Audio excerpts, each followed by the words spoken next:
Boa noite, pessoal. Dando continuidade ao nosso estudo bíblico, nós estamos vendo ali o assunto santidade a partir de uma apostila que nós estamos utilizando aqui como referência. Vamos hoje continuar ali com esse vídeo, no vídeo número 3, que seria no capítulo 1, o item 1.2, a santidade da igreja. Só para vocês recapitularem aqui, eu coloquei aqui nessa folha aqui, inclusive é o que a gente deu a dica no último encontro, e colocando num caderninho, né? Ou quem tem o computador vai colocando no computador. Cada vídeo vai ter na descrição do vídeo o material que nós estamos utilizando. Então essa formação aqui, ela trabalha com muito material, é muito rico essa apostila que nós estamos utilizando aqui. E ela remete a gente a textos da própria Bíblia, do Catecismo da Igreja Católica, que é o SIC, a documentos da Igreja, que nós vamos recuperar lá no site do Vaticano, e assim por diante. Então a gente vai anotando o material antes de iniciar o vídeo. Antes de você começar a assistir o vídeo, procure lá na descrição dele já o material, já deixe separado para facilitar os estudos, tá ok? Então vamos iniciar em nome do Pai, do Filho e do Espírito Santo. Amém. Pai nosso que estais nos céus, santificado seja o vosso nome, venha a nós o vosso reino, seja feita a vossa vontade, assim na terra como no céu. O pão nosso de cada dia nos dai hoje, perdoai-nos as nossas ofensas, assim como nós perdoamos a quem nos tem ofendido, e não nos deixeis cair em tentação, mas livrai-nos do mal. Amém. Então, dando continuidade, hoje capítulo 1 ainda, que nós começamos, no item 1.2, que vai falar da santidade da igreja. O Espírito Santo, derramado no batismo, é quem realiza essa santidade em todos os que participam da igreja. Então, não é mérito de ninguém a santidade, é um dom, é uma graça. Através do Espírito Santo é que realmente nós conseguimos trilhar esse caminho de santidade e um dia planificar essa santidade. Esse é o objetivo de todos nós, sermos santos, assim como o Pai o é. Então, é através do Espírito Santo. E nós o recebemos no batismo, no nosso batismo sacramental, recebemos o Espírito Santo, e esse batismo depois é confirmado no sacramento do Crisma. Então, os sacramentos, como a gente já falou aqui, eles são degraus, são meios para a nossa santificação.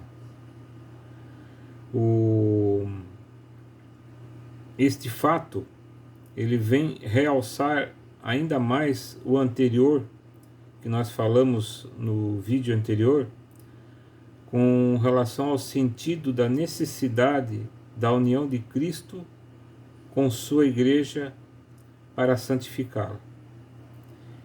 Efetivamente, o Espírito Santo, que é apresentado como o princípio da santidade da igreja, é a alma do corpo místico que penetra todo e o vivifica, unindo a Cristo.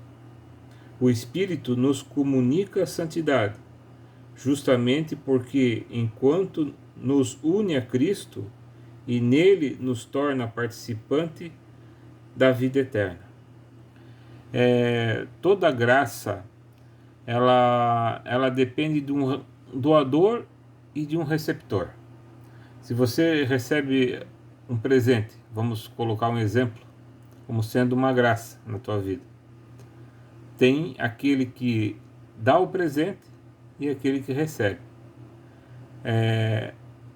O que tem que acontecer para que essa graça se plenifique? é uma abertura de coração. Ou seja, quem dá esse presente com alegria. E espera-se que a pessoa que recebe também o receba com alegria e com gratidão.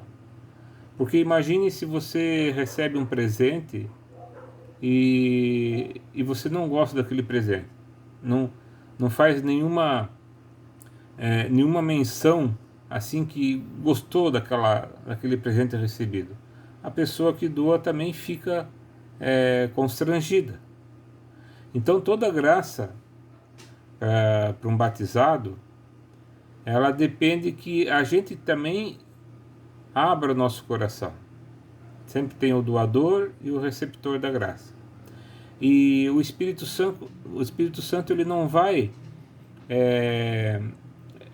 vamos dizer assim, arrombar o nosso coração para que ele venha e nos santifique. Não. É preciso que a gente dê para ele a liberdade.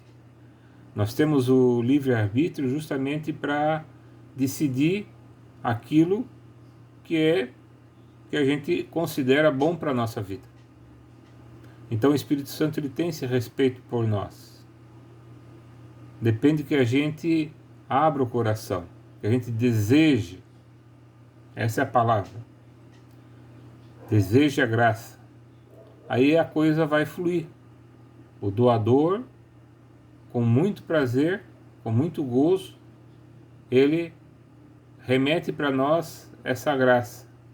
No caso, é uma graça santificante. Então, esse é o princípio, que a gente tem esse desejo de receber a graça, os sacramentos, para a nossa santificação. Continuando aqui na nossa apostila,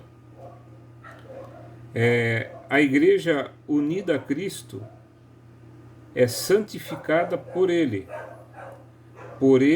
e nele torna-se também santificante. Todas as obras da Igreja tendem, como o seu fim, a santificação. Então vamos continuar aqui. O primeiro documento que nós vamos ver hoje é o documento do Concílio Vaticano II, é o Sacrosanctum Concilium. Então aqui, nós temos esses documentos, todos eles no site do Vaticano. Inclusive vou deixar ali na descrição do vídeo o link. Mas como eu tenho aqui esse livro aqui, que são os documentos da Igreja, do Concílio Vaticano II, então isso que nós falamos agora está aqui no número 10, né, do Sacrosanto, dessa Constituição,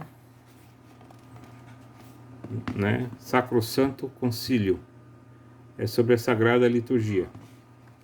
Então aqui no número 10 nós encontramos isso que nós acabamos de falar, ou seja, tudo que nós fizemos na Igreja, o fim é a santificação. Então, vamos colocar um exemplo, né? Nosso trabalho pastoral, né? O próprio sacramento do sacerdote, os consagrados, né? Pessoas que foram consagrados ou optaram pela vida religiosa, tudo que nós fizemos é para a nossa santificação e santificação da Igreja. Porque lembre-se que nós até comentamos no vídeo anterior, ninguém é salvo, ninguém vai chegar no céu sozinho, né? A salvação ela não é singular, ela é no plural. Nós iremos nos salvar. Então veja aqui no número 10 que fala sobre a liturgia, dizendo que o cimo, né, o cume, é a fonte da vida da Igreja. E aqui na segunda parte do número 10, ele nos fala o seguinte: a liturgia, por sua vez, impele os fiéis, saciados pelos mistérios pascais, a viverem em união perfeita e pede que sejam fiéis na vida e quanto receberam pela fé. A renovação na Eucaristia da aliança do Senhor com os homens solicita e estimula os fiéis para a imperiosa caridade de Cristo. Da liturgia, portanto, e particularmente da Eucaristia, como de uma fonte, corre sobre nós a graça e por meio dela conseguem os homens com total eficácia santificação em Cristo e a glorificação de Deus, a que se ordenam como a seu fim todas as outras obras da Igreja. Então, tudo que nós fizemos, todas as obras, independente do que a gente faça na Igreja, né? A graça santificante, quando nós a desejamos, nós iremos receber ela. Depende apenas de nós. Por que a gente fala isso? Porque muitas pessoas acham que para se santificar e para ficar mais próximo do Senhor, ela precisa fazer alguma obra na igreja. E às vezes isso não é verdade. Isso depende muito do chamado que nós temos. Não que eu esteja dizendo assim que você não precise vir fazer uma obra, né? Isso é muito pessoal. Então, a graça, por si só, ela já nos basta. Mas é claro, né? O Senhor vem chamando todos nós para fazer uma obra, porque todo batizado ele tem esse dever de evangelizar. Só que o campo da obra, né? Esse campo da semeadura, ela não está só na igreja física. Ela está também lá na tua casa, que é a igreja domiciliar. Ela está lá também no teu trabalho ou na escola, para quem estuda, no meio onde se vive, né? Lembre-se que todo batizado, ele é sal e ele é luz neste mundo, em qualquer ambiente. Então, todo o trabalho que nós fizemos na igreja, com certeza vai nos levar à santificação. E todo o trabalho que nós fizermos na nossa casa, evangelizando no trabalho, também nos leva à santificação. Amém?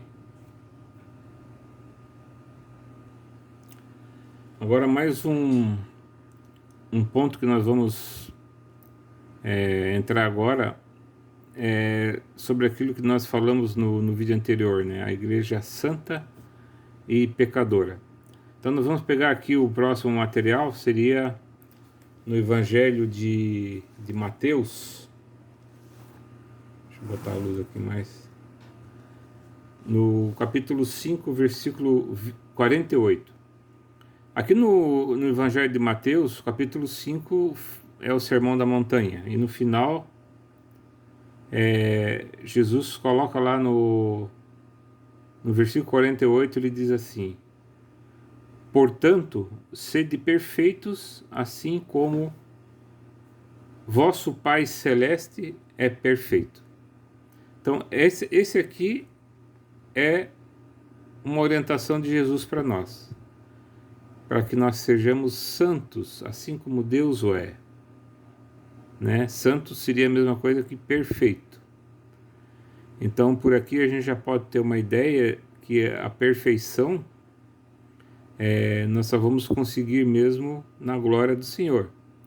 Nós estamos em vias de perfeição, em caminho de santidade. E o Catecismo da Igreja Católica, no número 827, vai confirmar isso para nós aqui, abrindo um pouquinho mais o nosso entendimento. Então, mais um documento lá para a gente pegar, é o SIC, Catecismo da Igreja Católica, número 827. O que diz lá? Mas enquanto Cristo, santo, inocente e imaculado, não conheceu o pecado, mas veio apenas para expiar os pecados do povo, a Igreja, reunindo em seu próprio seio os pecadores, ao mesmo tempo santa e sempre necessitada de purificar-se, busca sem cessar a penitência e a renovação. Todos os membros da Igreja, inclusive os seus ministros, devem reconhecer-se pecadores. Em todos eles, o joio do pecado continua ainda mesclando ao trigo do Evangelho até o fim dos tempos. A Igreja reúne, portanto, pecadores presos pela salvação de Cristo, mas ainda em via de santificação. Então essa é a Igreja santa e pecadora. E quando ele fala ali do joio, nós lembramos já da parábola que Jesus nos conta lá em Mateus capítulo 13, depois a gente pode conferir lá na Bíblia, mas essa parábola é muito interessante porque Jesus conta que o fazendeiro ele semeou um campo de trigo, e quando começou a nascer o trigo, apareceu o joio no meio dele. E aí um dos empregados vieram falar com ele e disse assim: mas não foi plantada uma semente boa nesse campo? Como que apareceu esse joio no meio do trigo? Aí o fazendeiro, né, o senhor, né, o dono da fazenda, ele já deduziu, né? Foi o inimigo que semeou esse joio no meio do trigo. Aí os empregados falaram assim: então o senhor quer que a gente vá lá arrancar esse joio? Aí ele disse: não, deixa crescer os dois. No final, quando a gente for fazer a colheita, nós cortamos tanto o trigo como o joio e separamos o joio do trigo. O trigo vocês amarram em feixes e colocam no meu celeiro, e o joio a gente joga na fogueira para queimar. Então essa parábola, ela justamente nos conta aqui por que nossa igreja, ou a igreja, ela é santa e pecadora. Porque mesmo a gente estando nesse caminho de santidade, buscando, né, através da penitência, nós ainda estamos nesse mundo, sujeito ao joio. E esse joio ele é plantado no nosso meio. Então, mas é uma pessoa que é o joio e a outra é o trigo? Não, dentro de nós mesmo, né? Existe uma historinha assim que agora não me lembro quem contou, quem é o autor, mas diz que dentro de nós existem dois animais, né? Um bom e um ruim, vamos dizer assim. Qual que vai se sobressair? Aí é aquele que você alimenta mais. Então, se você não dá comida para o bichinho que é ruim dentro de ti, aos poucos ele vai definhando e vai se sobressaindo o bom, e vice-versa. Então é assim que funciona. Como que a gente vai eliminar esse joio? Se eu arrancar o joio, vamos supor que seja uma determinada pessoa dentro da comunidade, da pastoral. Eu sei que aquela pessoa lá não está de acordo, eu vou lá e convido ela para se retirar. Eu não vou estar arrancando também o trigo bom, porque outra pessoa que vê esse tipo de coisa pode ficar magoada e também querer sair da igreja. Esse é o perigo que nós corremos. Nós temos que ter muito cuidado. E esse senhor da fazenda, ele teve esse discernimento. Não corta o joio, deixa crescer os dois. Por que deixa crescer os dois? Porque vai que até vir a colheita, aquele joio se transformou num trigo bom. Perceberam? Então nós corremos o risco de eliminar ou de dar oportunidade daquela pessoa se converter, porque a nossa conversão é diária. Todos os dias as pessoas vão melhorando, mas também pode piorar. Mas nós oramos e pedimos que as pessoas melhorem e se santifiquem. Então esse é o documento que nós agora, por esse entendimento, nós entendemos da Igreja Santa e Pecadora. Para nós entendermos, baseado na Bíblia, isso que eu acabei de explicar, mais um documento aqui para a gente puxar aqui agora nessa formação, Efésios capítulo 5, do versículo 1 até o 4, até o 3. O título está aqui, ó, Caridade e Fuga da Impureza. Caridade, fuga da impureza. Efésios 5, versículo 1. Sede, pois, imitadores de Deus, como filhos muito amados. Progredi na caridade, segundo o exemplo de Cristo, que nos amou e por nós se entregou a Deus como oferenda e sacrifício de agradável odor. Quanto à fornicação, à impureza, sob qualquer forma, ou à avareza, que disso nem se faça menção entre vós, como convém a santos. E veja aqui na Bíblia Ave Maria, nós temos um asterisco ali, na nota de rodapé. Esse asterisco, com relação a esse texto, quer dizer o seguinte, ó, 5:3. Quando ele fala santos, ele fala na última parte do versículo 3, que ele diz assim, ó, que disso nem se faça menção entre vós, como convém a santos. O que nos convém? Aí aqui explica na roda do rodapé, né? O que seria os santos? Homens consagrados a Deus pelo batismo. Somos nós que estamos em via de santificação. Esses são os santos, né? Igreja santa e pecadora. São os santos, mas que no meio aparece o joio de vez em quando.